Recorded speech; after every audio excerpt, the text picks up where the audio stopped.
अस्सलाम वालेकुम नाज़रीन, मैं अनवर काशिम मुमताज़ टैक्स और आपके साथ हाजिर हूँ। टैक्स के मामलों में बढ़ती हुई लिटिगेशन का ज़िम्मेदार कौन? क्या हुकूमत या FBI या टैक्स पेयर? ये बात तो वाज़ेह है कि टैक्स के कानून आसान और सहल होने चाहिए और हुकूमत को कानून में अमेंडमेंट करते वक्त, नई पॉलिसी लाते वक्त और नया टैक्स लगाते वक्त ये सोचना चाहिए कि उसका कोई गवर्नमेंट फंक्शनरी फ़ायदा उठाते हुए अपने अख्तियारात से तजावुज़ ना कर जाए, टैक्स पेयर उसका बेजा इस्तेमाल ना कर लें।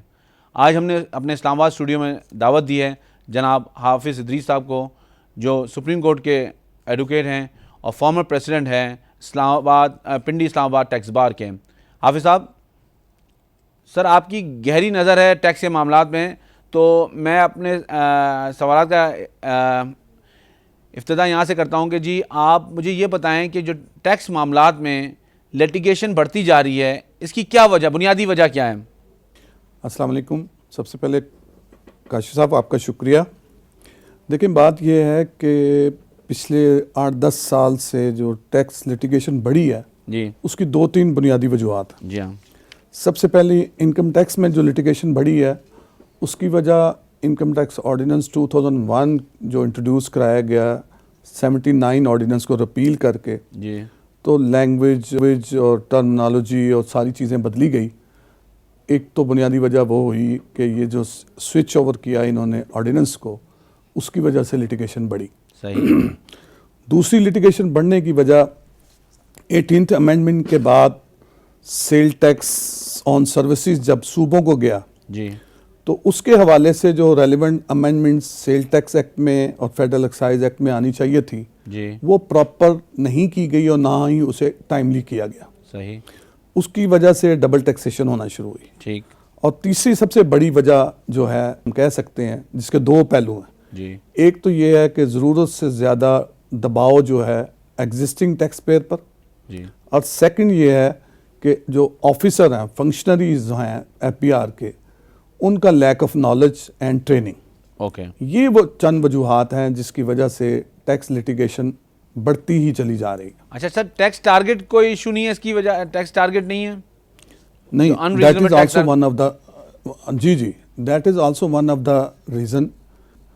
और ख़ास तौर पर पिछले 2-3 साल से टैक्स टारगेट इतने बढ़ाए जा रहे हैं कि पहले टैक्स टारगेट का प्रेशर होता था एनुअल बेस पर, जी। और उसका सबसे ज़्यादा प्रेशर मई जून में जाकर होता था। सही, अब इस साल ये जो फिस्कल ईयर अब स्टार्ट हुआ जी। है, इसमें अब टारगेट को ना सिर्फ 6 मंथली या क्वार्टरली बेस रखा गया है, इसको मंथली बेस पर ले गए सही है। और इतना अनरीजनेबल तक और ये टारगेट हाफिज मुतय्यन साहब, किए ये गए हैं। इकोनॉमिक एक्टिविटी से भी कोई इसका मवाजा नहीं किया जा सकता? बिजनेस एक्टिविटी जी, अगर इकोनॉमिक एक्टिविटीज तो आपको पता है बहुत कम हुई, जी, बहुत श्रिंक होती जा रही हैं इकोनॉमिक एक्टिविटीज, जी, और टैक्स टारगेट बढ़ाई जा रहे हैं। जी हाँ, तो that is also one of the reason कि जिसकी वजह से officer unreasonable tax demand create कर देते हैं, जी। और फिर उसकी वजह से लिटिगेशन स्टार्ट हो जाती है, अच्छा आप और वही मामला फिर बढ़ते बढ़ते मुख्तलिफ कोर्ट्स में जाते हैं। मुझे अच्छा, ये कोर्ट्स में जब केसेस जाते हैं तो इसकी अल्तवा मतलब जो पेंडिंग रह जाते हैं टैक्स के मैटर्स, उनकी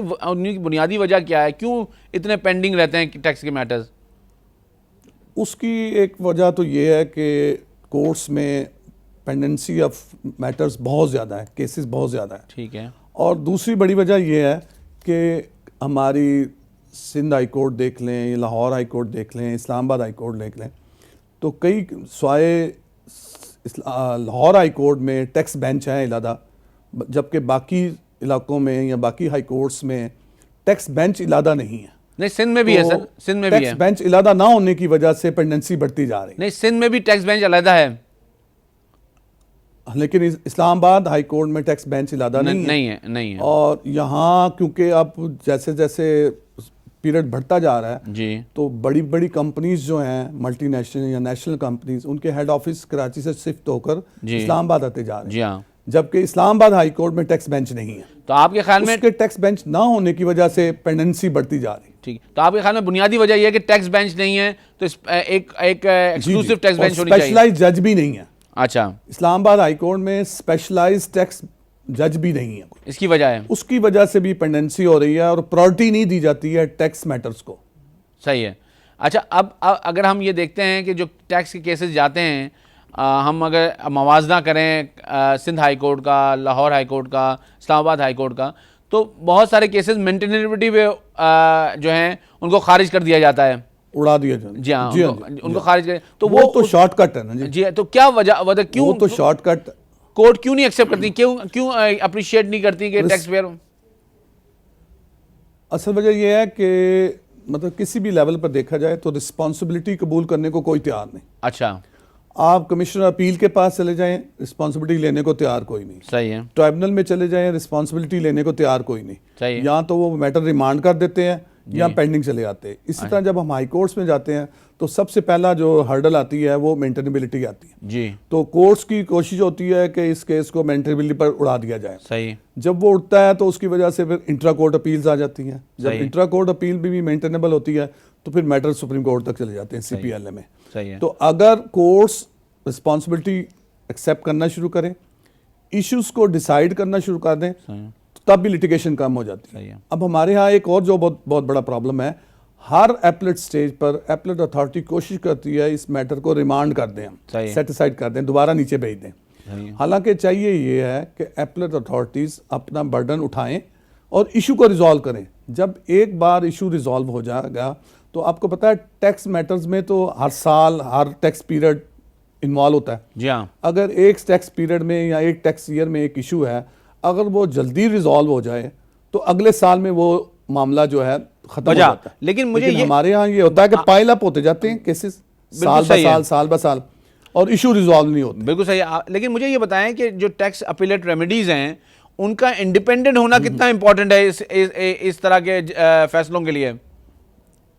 खासतौर पर जी जो हमारा फर्स्ट एपलेट फोरम है वो है कमिश्नर अपील। जी, कमिश्नर अपील है under the supervision of FBR।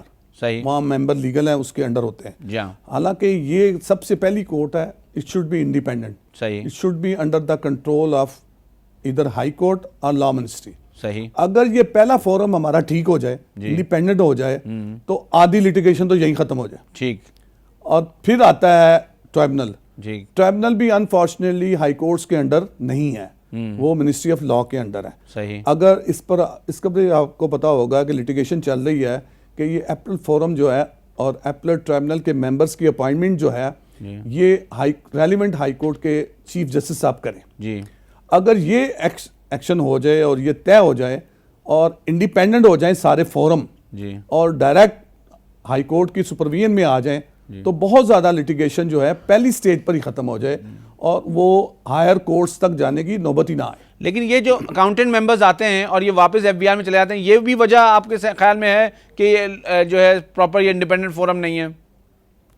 जी जी, इसलिए मैं कह रहा हूँ ना कि अगर इनकी अपॉइंटमेंट थ्रू हाई कोर्ट हो जी, तो ये अकाउंटेंट मेंबर जो टेम्परेरीली फ्रॉम FBR लिए जाते हैं, जी, ये रजीम ही ख़त्म कर देना चाहिए। सही है, क्योंकि वो उनकी सुपरविजन और वो अंडर कंट्रोल ऑफ FBR होते हैं, सही है, इसलिए किसी किस्म का बोल्ड डिसीजन लेने को वो तैयार ही नहीं, ठीक है, लिटिगेशन को कर्व करने के लिए वो तैयार नहीं। सही। और ज़्यादा कोशिश उनकी ये होती है जो अकाउंटेंट मेंबर्स होते हैं कि हम जो भी डिमांड नीचे से क्रिएट होकर आई है उसको अपहेल्ड करते हैं। सही, जब वो अपहेल्ड करते हैं तो फिर मैटर जाना शुरू हो जाते हैं अच्छा, हाई कोर्ट में और क्या- वहाँ से फिर सुप्रीम कोर्ट तक चले जाते आपके ख्याल में ये जो टैक्स के मैटर्स हैं ये कॉन्स्टिट्यूशनल पिटीशन में आने चाहिए अगर उनको इंटरप्रिटेशन, या सूट में भी फाइल किया जा सकता है? हैं। नहीं देखें, जहाँ तो start of proceeding he illegal without lawful jurisdiction हो, जी, एबेनिशो वाइड हो, तो वहाँ तो कॉन्स्टिट्यूशनल पिटीशन में लाजमी बात है, जाना पड़ता है। सही है, टैक्स रेफरेंस में हम उस वक्त जा सकते हैं जब एक असेसमेंट हो गई, पूरा एपलेट फोरम एग्जॉस्ट कर लिए, कमिश्नर अपील और ट्राइब्यूनल, फिर रेफरेंस आते हैं हाई कोर्ट में। सही है, लेकिन जहां एबेनिशो वाइड एक्शन हो, विदाउट लॉफुल जुरिस्डिक्शन एक्शन हो, तो उस सूरत में स्वाय कॉन्स्टिट्यूशनल पिटीशन के अलावा हमारे पास कोई रेमेडी नहीं, लेकिन होती। ये यहाँ पे सिंध में सूट भी फाइल किया जाता है क्योंकि सूट का जुरिस्डिक्शन हाई कोर्ट का है, तो आपके ख्याल में सूट बनता है? वहां सिंध में जी, आपके ख्याल में टैक्स मैटर्स हाँ में जी, सूट बनता है, अच्छा, बन सकता है, क्योंकि सिंध हाई कोर्ट में ओरिजिनल जुरिस्डिक्शन है सूट्स की हाईकोर्ट के पास। जी वैसे तो प्रोहिबिट है, जो हमारे income tax ordinance, sale tax है, फेडरल एक्साइज है, इसमें सिविल सूट करने की पाबंदी है कि किसी भी इशू को सिविल कोर्ट में नहीं ले जाया जा सकता टैक्स मैटर्स पे। लेकिन क्योंकि सिंध में डायरेक्ट ओरिजिनल जुरिस्डिक्शन है, इसलिए वहाँ सूट भी फाइल हो जाते हैं। जी हाँ, हमारे यहाँ लाहौर हाई कोर्ट में या इस्लामाबाद हाई कोर्ट और पेशावर हाई कोर्ट में ऐसा नहीं है, वहाँ सिर्फ हमें कॉन्स्टिट्यूशनल जुरिस्डिक्शन में ही जाना पड़ता है। सही है। अच्छा, ये मुझे बताएं कि ये जो स्टे मिलता है कोर्ट से, ये इसकी क्या लिमिट, 6 महीने से ज़्यादा स्टे हो सकता है या 6 महीने में ही केस को रिजॉल्व होना है? नहीं, ऐसे है कि वैसे तो कॉन्स्टिट्यूशनल की जो आर्टिकल 199(4) है जी, उसके तहत तो 180 दिन के ज़्यादा स्टे ग्रांट नहीं किया जा सकता। सही। लेकिन उसी में साथ लिखा हुआ है कि in that situation it is the duty of the high court कि वो मैटर को भी उस पीरियड के अंदर अंदर रिजॉल्व करे। ठीक, अब होता ये है कि स्टे की तो लिमिट है 180 डेज की, ठीक है। लेकिन जब मैटर रिजॉल्व नहीं होते तो वो एक्सटेंड हो जाते हैं और कोर्ट करती है, ठीक इसमें है। कोई बार नहीं है क्योंकि वो कंडीशनल है ठीक है, कि 180 डेज उस वक्त लैप्स हो जाएंगे अगर उसके साथ उन्हें पाबंद किया गया कोर्ट को कि वो कोर्ट डिसाइड भी करे मैटर को। सही है। हमारे यहाँ ये होता है कि स्टे तो ग्रांट हो जाते हैं लेकिन मैटर रिजॉल्व नहीं होते, इसलिए वो 6 महीने से ज़्यादा भी स्टे हो जाता है। और there are so many judgement on the issue कि इसमें कोई बार नहीं है कि 6 महीने से ज़्यादा का स्टे कोर्ट ग्रांट नहीं कर सकती, कोर्ट ग्रांट स्टे दे सकती है। अच्छा, ये जो सूरत हाल है, अब जो हम लिटिगेशन की सूरत हाल है, इसको अवॉइड करने के लिए इनकम टैक्स कानून के अंदर, सेल टैक्स में और एफईडी में, कस्टम में एडीआरसी का कॉन्सेप्ट लाया गया, लेकिन वो तो ऑलमोस्ट आप समझे फेल हो गया। अच्छा, वजह क्या उसकी? उसकी वजह है कि जब एडीआरसी का इनिशियल कॉन्सेप्ट इंट्रोड्यूस किया गया तो उसके लिए बहुत वास्ट फील्ड थी, उसमें पॉइंट ऑफ फैक्ट्स भी जा सकता था, पॉइंट ऑफ लॉ भी जा सकता था। और सेकंड ये है कि देयर वाज पावर, और उस वक्त के जो लोग जिन्होंने इसको इंट्रोड्यूस कराया उनमें ये विल थी कि हमने इस सिस्टम को कामयाब करना। सही है। मैं क्योंकि एडीआरसी में कई कमेटी का चेयरमैन और मेंबर भी रहा, लेकिन शुरू ज़माने में हमने बहुत काम किया जी, अपना वक्त स्पॉइल करके, लेकिन ये काम किया और बड़े केसेस रिजॉल्व भी हुए शुरू में। ठीक है। लेकिन बाद में अनफॉर्चुनेटली कुछ इस लॉज में, अपना इनकम टैक्स में भी और सेल टैक्स में कुछ ऐसी अमेंडमेंट कर दी गई जिसके बाद एडीआरसी अब ऑलमोस्ट प्रैक्टिकली ख़त्म हो गई, क्योंकि अब सिर्फ पॉइंट ऑफ फैक्ट्स पर मैटर जो है वो एडीआरसी में जा सकते हैं। बाकी मामला जहाँ लीगल इशू इन्वॉल्व है, इंटरप्रिटेशन इन्वॉल्व है, वहाँ आपको कोर्ट्स में ही जाना पड़ता है। हाफिज़ साहब, आपका बहुत शुक्रिया।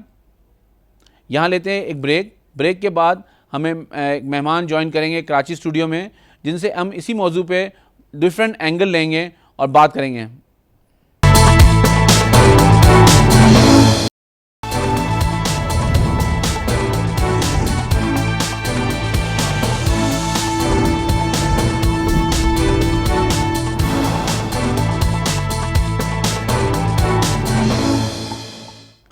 ब्रेक के बाद हमें स्टूडियो में ज्वाइन किया है जनाब रेहान सिद्दीकी साहब ने, जो पार्टनर हैं Baker Tilly chartered accountant firm के और साबका सदर हैं कराची टैक्स बार एसोसिएशन के।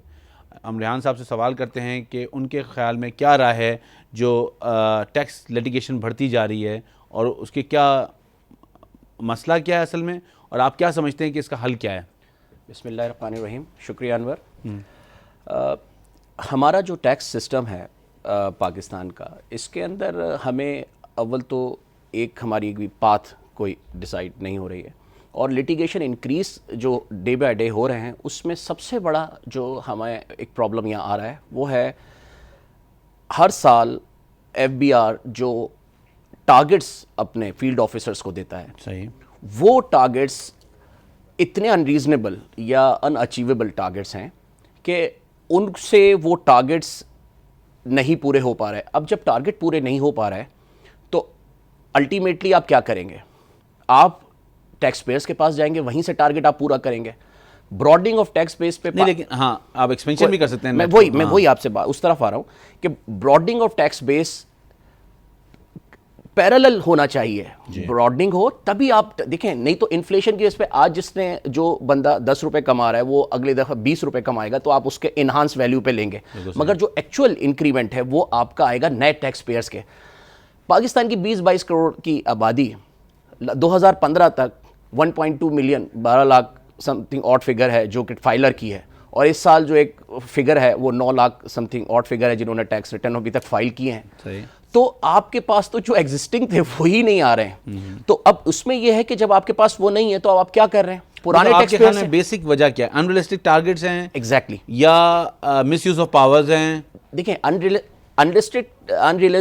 रीजनेबल टारगेट्स जब आप अचीव करने जाएंगे तो वो उसका डायरेक्ट रिलेशन है आपके जो है मिसयूज ऑफ पावर से। Okay. और क्योंकि जब आप देखें जो टैक्स पेयर हैं, अब आप उनसे किन से आप अपनी डिमांड पूरी कर रहे हैं? नए टैक्स पेयर्स, पुराने टैक्स पेयर से या नए टैक्स पेयर से? नए आपके पास आ नहीं रहे, फिगर्स आपके पास मौजूद हैं। पुराने टैक्स पेयर से पास आप जाएंगे तो वो टैक्स पेयर वो हैं जो आपकी पिछले सालों में डिमांड पूरी करते चले आ रहे हैं। सही। आज 10-10, 15-15, 5-5, 20-20 साल से आपके टैक्स पेयर हैं। सही है। उनके इश्यूज भी आपके पता है, सेटल्ड हैं।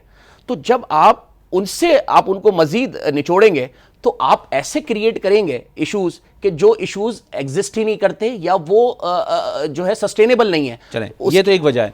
अब आप मुझे बताएं कि जो हम अपने प्रोग्राम में, और मैं बार बार ये बात कहता हूँ कि टैक्स का जो कानून है वो सहल और आसान होना चाहिए, तो क्या ये भी वजह हो सकती है कि उसमें इतने ज़्यादा कॉम्प्लेक्स इशू हैं कि वो कोर्ट की इंटरप्रिटेशन या अपीलेट रेमेडी की ज़रूरत पड़ जाती है? क्या ऐसा भी है? देखिए, इंटरप्रिटेशन लॉ में हमेशा होती है, तभी आपका लॉ जो है इवॉल्व करता है। सही। और मिच्योर होता है।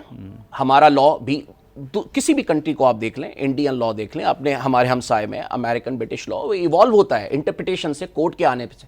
मगर जो सहल की बात है वो सहल प्रोसीजर की बात होती है कि प्रोसीजर आपका कितना है। अब अगर हम अपने प्रोसीजर को देखें तो हमारे पास रेमेडीज कौन कौन सी अवेलेबल है।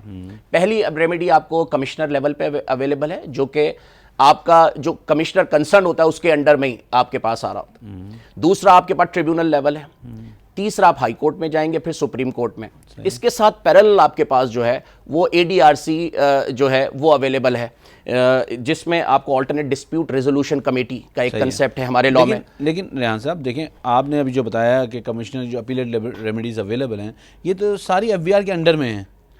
अब ये आप अगर जो डिस्प्यूट है वो between FBR and tax payer है, तो ये कैसे आप कैसे इंसाफ की तवक्को रख सकते हैं? ये तो हमारे वो लेवल हो गए। अपार्ट फ्रॉम इसके अलावा एक ओम्बड्समैन का भी लेवल है जिस पे हम जाके एड्रेस कर सकते हैं, रिड्रेसल ऑफ ग्रीवेंसेस। वो कंप्लेंट है, कंप्लेंट है, ठीक है, मैल प्रैक्टिस। अच्छा, और ARDRC में भी जो पावर है वो बोर्ड के पास है, सजेशन देगी कमेटी, फिर वो माने ना माने वो रिडंडेंट हो गई। अब हमारे पास जो पहला स्टेज है वो आपके FBR के अंडर में, बिल्कुल आपने राइटली सेट के हमारे उसके अंडर में आता है। मगर यही वजह थी कि कराची टैक्स बार में 2011 में हमने एक पिटीशन डाली कि जिसमें आप भी प्रेसिडेंट थे उस साल, तो ताकि हम इसको जुडिशरी को अलग कर दें, ताकि इनके पास वो रेवेन्यू टारगेट्स के जो अगर उनके पास कोई ऐसे ऑर्डर होते हैं कि जो ऊपर FBR से उनमें प्रेशराइज हो, तो वो तो आपको टैक्स पेयर को तो उसका बेनिफिट ही नहीं मिलता। सही, इंडिपेंडेंट फोरम नहीं मिलता। हाँ, ट्रिब्यूनल लेवल का जो फोरम है उसमें आपके पास जुडिशियल मेंबर भी होते हैं, कुछ अकाउंटेंट मेंबर जो यहाँ से ट्रांसफर होते हैं, मगर वहां क्योंकि बराबर होते हैं वो आपको एक सॉर्ट ऑफ इंडिपेंडेंस होती है।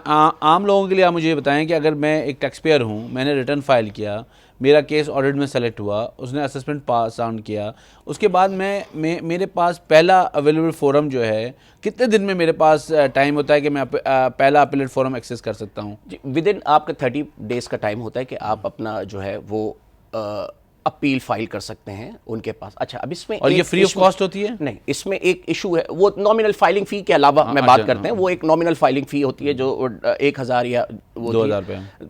इसमें पहले एक प्रोविजन था जी कि अगर आप 15% काफ़ी बैक ईयर्स काफ़ी पहले के 15% आप जमा करा दें तो आपको ऑटोमेटिक स्टे मिल जाता है आगे तक। अब डिमांड जो है, क्योंकि आप एग्जिस्टिंग टैक्स पेयर को ही रगड़ रहे हैं। 25% का स्टे तो अभी भी है। मैं आपकी उस तरफ आ रहा हूँ जी। डिमांड बहुत बड़ी होती है तो अब मैं वही आपको, क्योंकि आप डिमांड क्यों बढ़ी है? क्योंकि आप एग्जिस्टिंग टैक्स पेयर को ही कर रहे हैं और उनके सारे इशू सेटल्ड है। अब जो इशू डिस्प्यूट का बाइस बनेगा वो ऐसा इशू होगा कि जिसमें उनका टारगेट पूरा हो रहा होगा। सही। तो डेफिनेटली उसके अमाउंट जो है वो बहुत बड़ा होगा। सही। तो अब जो पहले तो कुछ भी नहीं था कि आपको कोई स्टे ही नहीं था, अभी ये पिछले साल से जो ये 2016 से जो प्रोविजन आया है इसमें 25%, और 25% वो कितना डिमांड का बन जाता है। सही है। अगर उससे पहले नहीं था तब भी अगर आप कमिश्नर से स्टे 75% है ना, इसका मतलब। मगर वो 25% जितना अमाउंट, अच्छा वो डिमांड, सबसे बड़ी बात ये कि डिमांड तो जेन्युइन तो हो, कि अगर मुझे पता है कि मेरी डिमांड जेन्युइन तो 25% मुझे कोई मसला नहीं है ना। सही है। मगर अगर वो डिमांड जेन्युइन नहीं है तो मैं तो 25% कहां से दूं, बिजनेस बंद कर दूं। सही है। नहीं तो as a appellate forum commissioner stay नहीं देता? कमिश्नर के पास बहुत रेयर चांस होते हैं कि आपको स्टे मिले। अच्छा, नहीं मिलता। बहुत रेयर चांस होते हैं। आप स्टे एप्लीकेशन देते भी हैं तो वो हेयरिंग के लिए आपको बुला लेते हैं। अच्छा, ठीक है कि आप हेयरिंग में आ जाओ, और हेयरिंग में मेरा अपना एक्सपीरियंस जो है वो उसमें से कंफर्मेशन ही होती है। ठीक है। मेजॉरिटी ऑफ द केसेस में, ठीक है। अनटिल अनलेस कि सुप्रीम कोर्ट का या हाई कोर्ट का ऐसा ऑर्डर ना हो जो आपके फेवर में, और वो फिर उसके हिसाब से आपको आपके अच्छा, फेवर में कमिश्नर ने आपके खिलाफ फैसला कर दिया तो फिर आप कहाँ जाते हैं? फिर हम विद इन 60 डेज हमारे पास टाइम होता है कि हम ट्रिब्यूनल में, इनकम टैक्स इनलैंड रेवेन्यू का जो ट्रिब्यूनल लेवल है, हम वहाँ जाते हैं, जहाँ पे एक मेंबर जुडिशियल मेंबर होता है, एक अकाउंटेंट मेंबर जो कि FBI से डेप्यूटेड होता है।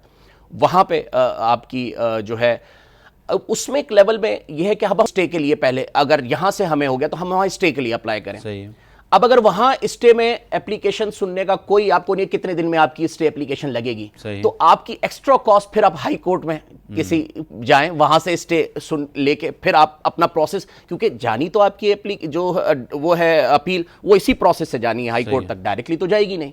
तो इन द मीन टाइम आपको एक इंटरमीडिएट स्टे के लिए जरूरत पड़ेगी। तो इन सारे प्रोसेस में सफरर जो है वो टैक्स पेयर है? टैक्स पेयर है, एडिशनल कॉस्ट उसको देनी पड़ती है। लाइक जैसे हाई कोर्ट का स्टे, अगर आपके पास ये हो कि जी ये स्टे आपको यहां से मिल, अच्छा फिर ट्रिब्यूनल में भी stay majority of the cases में सर्टेन अमाउंट ऑफ पेमेंट जमा कराने पे होता है कि 10%, 15%, 50% से स्टार्ट फुल टाइम मतलब पूरा भी स्टे दे देते हैं, लेकिन एक प्रोसेस है, एक प्रोसेस प्रोसेस को फॉलो करना पड़ता है, और उसमें एक हार्डशिप क्रिएट होती है, टैक्स पेयर के बैंक अकाउंट फ्रीज हो जाते हैं। एग्जैक्टली। तो आजकल ये एक्सरसाइज, पहले तो ये नहीं हो रही थी, अभी एक्सरसाइज शुरू हो गई। एक्सरसाइज शुरू हो चुकी है। अच्छा, और इसमें एक और प्रॉब्लम है कि अब अगर आपको स्टे मिल गया तो एक सर्टेन लिमिट जो पीरियड है कि 90 डेज का स्टे होगा। एक ब्रेक लेना है जी। वापस आते हैं एक ब्रेक के बाद।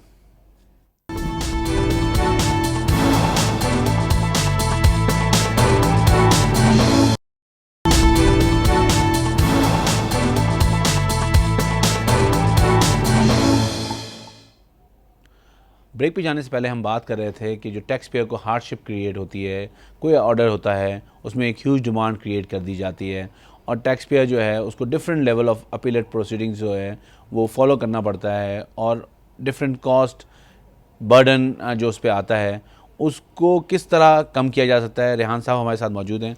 जी रेहान साहब, इसमें जैसे हम ट्रिब्यूनल लेवल पे स्टे की बात कर रहे थे, अब अगर हमें स्टे मिल जाता है जी सर्टेन लिमिट का 90 डेज, 45 डेज, 40 डेज, तो अब हमारी होना ये चाहिए कि अब हमारी अपील भी जो है वो सुन ली जाए इस पीरियड में, ताकि अगर हमारी ये पीरियड एक्सपायर हो गया तो फिर हमें उस प्रोसेस और उस पीरियड के लिए फिर हमारे पास कोई रेमेडी नहीं होगी, या तो हम हाई कोर्ट से लेंगे या जब तक लगेगी नहीं हमें कोई रेमेडी तो चाहिए होगी।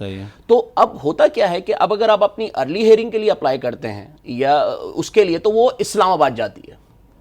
इस्लामाबाद से फिर वो आती है। होना ये चाहिए उसूलन कि जिस बेंच ने आपका स्टे, क्योंकि वो थोड़ा बहुत केस तो सुनता है स्टे देने के लिए, उसी बेंच में उसकी अर्ली हियरिंग लग जाए तो आपका केस भी डिस्पोज हो जाए, तो डिस्पोजल भी आपका ना। तो मतलब ये अगेन एक हार्डशिप है, लोगों ने स्ट्रेस्ड है। इसी का एंसिलरी की स्टेप ये कि जब मैं जमा करा देता हूं और मुझे आगे रिलीफ मिल जाता है, तो जो पैसे मैंने जमा कराए में फिर वो रिफंड भी क्रिएट हो जाता है। फिर वो FBR में जो पैसे आप बजट को दिखा रहे होते हैं कि जी हमें इतना अपने टारगेट अचीव किया। अगर मैंने ये मुझे बताएं कि अगर मैंने एक डिमांड क्रिएट हुई, मैंने अपील में फाइल की और मुझे जो है वो रिलीफ मिल गया, कमिश्नर से मिला, ट्रिब्यूनल से मिला, तो FBR रिफंड देने में कितना टाइम लगाता है और क्या क्या मसाइल हैं उसके? देखिए, उसके FBR के रिफंड में तो नॉर्मली बहुत लंबा, मैं रिफंड, लेकिन असरटेन करने में भी तकालीफ है। देखिए, फिर उसके बाद अगर आप अपने वो चीजें रिफंड लेने आएंगे तो फिर आपको उससे पहले बहुत सारे प्रोसेस से गुजरना पड़ता है। यानी कि या तो कोई आपका असेसमेंट खुल जाएगा, ठीक है, आप उसको लेके फिर वो डिमांड वहां से एडजस्ट कराते रहे। सही है। ये बेहतर तरीका ये होता है कि रिफंड अगर लेने से बेहतर आपकी जो आगे एडवांस टैक्स है उसमें आप अपने उसमें एडजस्ट कर लें उसको सुकून के साथ, ताकि आपकी मजीद कैश फ्लो से जो है वो चीजें ना निकले, कैश मजीद आउट ना हो, और आपकी जो पैसे उनके पास पड़े, क्योंकि वो आपका वेस्टेड राइट है। जो चीज आपकी रिफंड है वो आपका वेस्टेड राइट है, वो आप कभी भी मांग सकते हैं उनसे।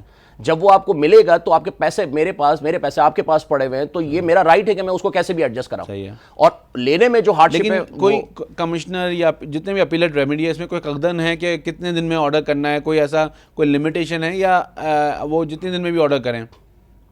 इनके पास जो है तकरीबन CIT अपील फर्स्ट लेवल पे 120 डेज का सेल्स टैक्स में जो प्रोविंशियल सेल्स टैक्स है या उसमें इनकम टैक्स में जो है वो आपको एक प्रोविजन डेज की उसके साथ ये कि आपको एक उनको नोटिस देना पड़ता है। सही है। अगर मैंने नोटिस दिया कि मेरा केस आप जल्दी डिस्पोज कर दें, सही है। नोटिस देने का मतलब ये कि वो कंफर्मेशन हो जाएगी, कोई जल्दी डिस्पोज तो है वो कंफर्मेशन की बेस पे ही हो सकता है। तो मतलब सेल टैक्स मतलब जो है उसमें उन्होंने रिस्ट्रिक्शन रखी हुई है और इनकम टैक्स में कोई ऐसी वो नहीं है। लेकिन मुझे ये बताएं कि अब इस वक्त कानून जो है वो इनकम टैक्स का एक कानून है, आपका सेल टैक्स का एक कानून है, सेल टैक्स ऑन सर्विसेज का एक कानून है, उसमें पंजाब अलग है, सिंध अलग है, KPK।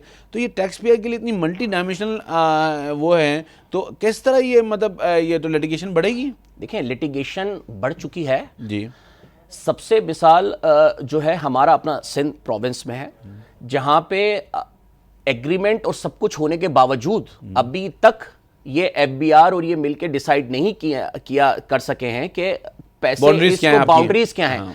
अब इसमें सबसे बड़ी मिसाल आपकी WWF जी, जो आजकल है, या आजकल एक रेस्टोरेंट का इशू है, वो कहते हैं जी नहीं इनके पैसे हमारे पास, हालांकि वो पैसे दे रहे हैं जी, उनको टैक्स दे रहे हैं, टैक्स दे रहे हैं। अब डबल टैक्स दे क्या वो, आपको भी दे उनको भी दे, ये डिसाइड तो गवर्नमेंट लेवल पे। इस पे एक लॉ मिनिस्ट्री का उन्होंने एडवाइस भी ली थी जिसमें उन्होंने कहा था ये FBR और SRB बैठ के डिसाइड करें, टैक्स पेयर डिसाइड नहीं करें। मगर आज लिटिगेशन कुछ बहुत सारे जो रेस्टोरेंट के केसेस हैं हाई कोर्ट में भी हैं, वो वहां पे ओम्बड्समैन में भी जा चुके हैं, वो सारे ब्लैक लिस्टिंग भी हो चुकी है सबकी। और वो भी नहीं क्योंकि वो कह रहे हैं वहां से उनकी बाउंड्रीज, वो खुद डिसीजन लेना नहीं चाह रहे, ना बैठ के बात करना चाह रहे हैं। तो अल्टीमेट जो आपका सफर हो रहा है वो तो आपका टैक्स पेयर ही हो रहा है। अच्छा, तो मतलब कोई ऐसा फोरम नहीं है जहां पे आदमी जाके अपनी हार्डशिप को क्रिएट करे, कोई इस तरह की नहीं, आपको कोर्ट में ही जाना पड़ता है, लिटिगेशन में जाना पड़ता है। तो ये जो चीज़ है ये क्या गैप बढ़ा रही है between the tax payer and the FBR? सबसे ये तो आपका कॉन्फिडेंस ही बिल्ड नहीं हो रहा जी। ये जो एक देखिए अब जब आप अपने टारगेट एग्जिस्टिंग से पूरे कर रहे हैं जी, और उनसे भी उस सूरत में पूरे कर रहे हैं कि जो कि आपकी डिमांड ही नहीं बनती, तो ये तो कॉन्फिडेंस बिल्डअप तो कैसे होगा? जी।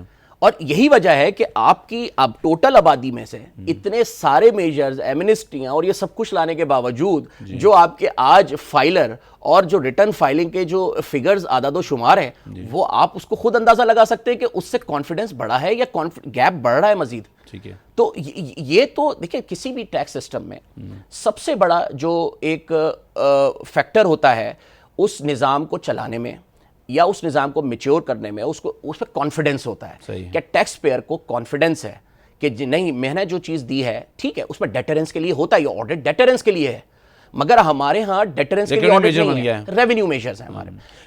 लेकिन बात यह है कि अब अगर आप देखेंगे कुछ ऑर्डर्स तो पेनल्टी भी उतनी मतलब ऐसे लगाया जा रहा है जैसे पेनल्टी जो है वो रेवेन्यू मेजर्स बन गया। अगली बात मैं आपको यही करने वाला था कि खाली ये तो ऑडिट की बात है, हमारे यहाँ जो पेनल्टी जो है, पेनल्टीज के जो प्रोविजंस हैं वो भी एज अ रेवेन्यू मेजर उसको इंटरप्रेट किया जा रहा है, हालांकि वो डेटरेंस के लिए नहीं है। अगर आप कोई जेन्युइन, अगर आपसे कोई जेन्युइन कोई प्रॉब्लम हो जाता है या आप उसको इनएडवर्टेंट कोई प्रॉब्लम होती है तो आप उसको कंडोन कर दें, कुछ कर सकते हैं, मगर वो तो आपको इतनी बड़ी रेवेन्यू होता है कि वो तो जो एक्चुअल उसकी अगर ऑडिट हो और उसमें डिमांड हो तो वो उससे भी कम होती है जितनी उसमें पेनल्टी लग जाती है। आप as a tax consultant, chartered accountant आप प्रैक्टिस करते हैं, तो आप क्या समझते हैं कि आपके ख्याल में केसेस जो हैं वो कोर्ट में जाने चाहिए, कोर्ट में रिजॉल्व होने चाहिए, या ये कोर्ट में नहीं जाने चाहिए टैक्स केस? आपका अपनी इसमें आपकी राय क्या है? देखिए अनवर साहब, इसमें इश्यूज होते हैं, बाज़ इशू डेफिनेटली कोर्ट में, क्योंकि उसमें इंटरप्रिटेशन इन्वॉल्व होती है कोर्ट में कि एक इशू है, जेन्युइन इशू है, आप उसको कुछ इंटरप्रेट करते हैं लॉ पढ़ के, मैं उसको कुछ और लॉ पढ़ के, तो वो तो डेफिनेटली कोर्ट जो है वो सही जगह है उसको इंटरप्रेट। वो तो 10% ऑफ द इश्यूज होंगे एग्जैक्टली, बट 90% तो आपके वही इश्यूज रिजॉल्व होने चाहिए, क्योंकि आप कोई ऐसे issue out of the box तो कोई आप इशू नहीं निकाल सकते ना। देखिए एक अकाउंट्स हैं, उसमें आप चीज़ देख रहे हैं, उसमें एक इशू चलता चला आ रहा है उसमें। अब अगर 15 साल से वो टैक्स पेयर आपका, आप उसको पिछले साल तक वैसे ही असेस कर रहे थे और अगले आज आके आप उसी चीज़ को बिल्कुल नई तरीके से इंटरप्रेट करते हैं कि नहीं, और वो आगे सस्टेन भी नहीं होती, तो फिर इसका तो देखें, अगर आप मैं कंपैरिजन करूं यूके, पाकिस्तान और इंडिया का, तो आपको इस रीजन में जितनी लिटिगेशन टैक्स में है, यूके की लिटिगेशन अगर आप देखें वहाँ पे, तो वहाँ एक जनरल है जिसकी इतना कम उस पर केस है, तो बहुत ही मिनिमम केसेस जो है ना कोर्ट में जाते हैं। लेकिन आप यहाँ पे अब या तो ये टेंडेंसी बन गई है, ये लॉयर्स की टेंडेंसी बन गई है, कंसल्टेंट की टेंडेंसी बन गई है, टैक्स पेयर की टेंडेंसी बन गई है, एफबीआर की टेंडेंसी बन गई है कि वो हर चीज़ को जो है वो कोर्ट की तरफ भेज देते हैं टू गेट इट रिजॉल्व।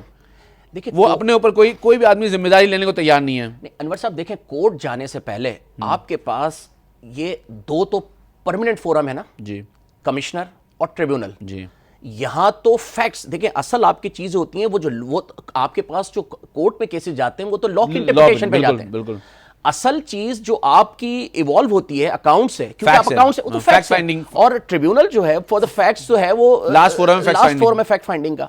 तो अब अगर आपको फैक्ट फाइंडिंग ही की यहां से नहीं उसकी और फैक्ट्स में इंटरप्रिटेशन की जरूरत नहीं होती, फैक्ट्स में आपको एविडेंस की जरूरत होती है, वेरिफिकेशन की जरूरत होती है। अब अगर वही चीज आप नहीं यहां पे इसको कर पाए तो टैक्स पे फिर कहां जाएगा? अल्टीमेटली उसको कोर्ट जाना पड़ेगा। बिल्कुल सही है। तो अगर आप, इसका मतलब है कि वो फोरम आपको इंसाफ मुहैया नहीं कर पा रहा है। इसका मतलब यह है कि अनरिजनेबल टैक्स जो है या अनरिजनेबल टारगेट जो हैं ये लीड कर रहे हैं टुवर्ड दिस वो। अगर आज फील्ड फोर्स को वो टारगेट का प्रेशर ना हो कि मुझे इतना टारगेट जमा करके देना है और फिर मुझे इस पे प्रमोशन है, मेरी उस पे रिवॉर्ड है, तो मेरा नहीं ख्याल कि वो जो फील्ड ऑफिसर्स हैं वो इस तरह से आपको नए नए ऑर्डर भी पास करके देंगे। देखिए इंसेंटिव एक अपनी जगह है, लेकिन अनरिजनेबिलिटी एक अपनी जगह है। मैंने इंसेंटिव का जिक्र जो किया यहाँ इसमें एक मकसद था कि जब आप इस चीज पे उसको दे रहे हैं तो अगर वो डिमांड सस्टेन नहीं करती, जेन्युइन नहीं है, तो उसको अदर वे राउंड भी रिवर्स भी होना चाहिए। मगर यहाँ ये चीज नहीं होती। सही है। और अगर एक चीज एक दफा गलत हो गई तो जितने आगे आने वाले हैं अगले सालों में वो उसने करना है, क्योंकि वो एक ट्रेडिशन बन गया उसका। बिल्कुल सही है। हमारे यहाँ रेक्टिफिकेशन, मतलब लॉ वाली रेक्टिफिकेशन नहीं, हमारे यहाँ उस चीज को, गलत चीज जो एक जगह हो चुकी है उसको सही करने का रिवायत नहीं है हमारे यहाँ। सही है। तो वो सीना बसीना चलती रहती है आपके पास। तो ये एक टैक्स पेयर तो फिर अगर आपको जो दे रहा है वो ये सोचने पे मजबूर हो जाता है कि मैंने क्या कसूर किया है, मुझसे अच्छे तो वो लोग हैं जिनको ये टैक्स के लिए पकड़ ही नहीं रहे। लेकिन आप चलें, हम प्रोग्राम की क्लोज करने की तरफ जा रहे हैं। आप मुझे सिर्फ एक जुमले में बताएं कि आपके ख्याल में इसका क्या हल है और कैसे वे फॉरवर्ड हमें जाना चाहिए? वे फॉरवर्ड देखें, वे फॉरवर्ड ये है कि यहाँ आपकी जो भी आप एपेलेट लेवल है वो आपका सेपरेट होना चाहिए, ताकि आपको जो बात आपकी सुन रहा है, जो सामने बैठ के देखें, लिटिगेशन होंगी, वो ऑर्डर होंगे, मगर एटलीस्ट मुझे ये इत्मीनान हो कि मैं जिसके पास जाके इंसाफ लेने के लिए जा रहा हूँ, ये दो फोरम है, यहाँ से मुझे इंसाफ मिल जाएगा और ये वो उनके प्रेशर में नहीं होंगे। तो इंडिपेंडेंसी आनी चाहिए। बहुत शुक्रिया आपका। कराची पाकिस्तान का सबसे बड़ा शहर है। कराची सबसे ज़्यादा टैक्स देता है, लेकिन इस शहर के बासी ये सोचने में मजबूर हो गए हैं कि इतना टैक्स देने के बावजूद भी हर तरफ कचरा है, सारी रोडें टूटी हुई हैं, ट्रैफिक जैम ही जैम है। तो इस टैक्स देने का क्या फ़ायदा, उनको इसके रिटर्न में क्या मिल रहा है? इसके साथ साथ छोटे शहर के लोग भी ये सोच रहे हैं कि हम भी टैक्स देंगे तो हमें भी रिटर्न में कुछ नहीं मिलेगा। ये एक लम्हा फ़िक्रिया है। गवर्नमेंट को चाहिए कि वो लोगों से टैक्स का पैसा खर्च करे, क्योंकि टैक्स कलेक्ट ही इसलिए किया जाता है कि लोगों की फलाह व बहबूद की जाए और लोगों की फलाह की जाए। लेकिन हुकूमत को चाहिए कि इसको ट्रांसपेरेंट बनाए। हमारी स्क्रीन पे आपको ईमेल